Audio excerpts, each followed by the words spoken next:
Need to give someone a shout out, collaborate, or just bring them into the loop on your awesome Instagram post? Let's dive into how to tag someone in your Instagram posts and boost those engagement numbers. First, choose the photo or video you want to share and go through the usual steps: filter, caption, etc.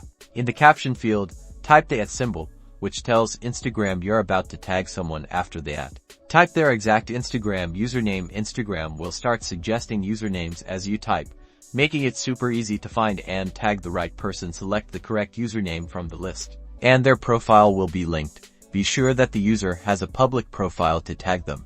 Once you've tagged the person, move on with all the other steps of creating a post, like adding a caption, hashtags, location, and more. Then, tap share. The person you tagged will receive a notification letting them know they've been mentioned in your post. But wait, there's another way. When you are on the post creation screen, tap tag people from the options shown on the bottom of the screen. Then, tap on the photo where you want to tag them and type in their username. Instagram will suggest usernames as you type. Select their name and tap done. Hit share. Tagging enhances your content's visibility and fosters connections. Practice it and watch your Instagram engagement soar. And that's it.